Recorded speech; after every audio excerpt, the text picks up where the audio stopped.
Hi again then guys, and so we've got another updated Tomahawk tune for you today, and this time it's for the Tomahawk S, which is of course the slowest of the three Tomahawks, slowest being a relative term. So you want your racing soft tyres. For suspension you want the ride height the highest on the front, lowest on the back. Springs likewise highest on the front and lowest on the rear. For brake balance we've reduced that again down to 1 because the brakes are far too powerful. Dampers we've got on 1. Anti-roll to 7, neutral toe as usual. For the gearbox you want the highest possible auto setting, then 1st, 2nd, 3rd, 4th and 5th all the way to the left, and for this tune you use 6th and 7th gear as draft gears, so you want those all the way to the right, and a final drive of 3. For the diff we've got the lowest initial torque to reduce wheel spin off the line, highest acceleration and lowest braking. Obviously you cannot upgrade the power, but be sure to give it an oil change, and you cannot adjust the downforce either. Traction control should be turned off. If you do have your traction control turned on, I would highly recommend turning it off.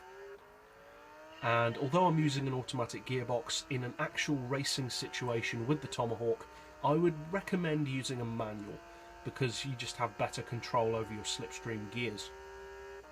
Now for those who are unfamiliar, and some people do still seem to not be aware of this, but all three Tomahawks have an overboost function. If you press the NOS button, it, in the case of this particular model, it engages the pneumatic boost, primarily over the front wheels, to give you that extra power. Obviously this version does not have a rear wing, so it doesn't affect that. The GTSR version, which does have the rear wing, it engages the boost system and also lowers the wing. And for the ultimate version, the Tomahawk X, obviously when you press that one it engages the pneumatic boost and also folds away all the aerodynamic appendages. So in the case of this one, as I said, it's just the pneumatic e-boost, which gives you, as you can see, a top speed which is really good for the car's power. All things considered, it's nowhere near the power of some of the other supercars in the game, but has a significantly faster top speed. Cruising speed is 321-ish on this one, which is a healthy increase over my previous tune, which was 314.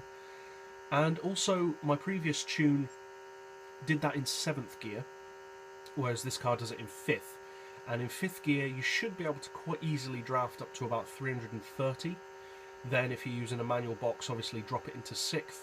It lowers your revs by around 1000 RPM, I believe, if I remember correctly, to give you plenty of draft potential. In 6th gear, I can't remember exactly how much it drops your revs by, but it should allow you to get up to probably 350, 360, if not more, in 6th gear. And then if by any chance you are behind someone in, say, a Tomahawk X or a GTSR or whatever, drop it into 7th if you need it, and go even faster. But to be honest, I don't think you'd use 7th gear that often, because you'd need to be going crazy fast to use 7th gear.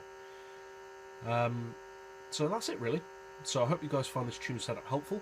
If you did find it helpful, I've put out 2 other updated tunes for the other Tomahawks, the GTSR and of course the X. And again, if you did find it helpful, feel free to subscribe. I put out new top speed tunes every day. I update my top speed tunes fairly regularly when they need doing, and I put out drag tunes every weekend, among other things. So if you found it helpful, feel free to subscribe. And as always, thanks for watching.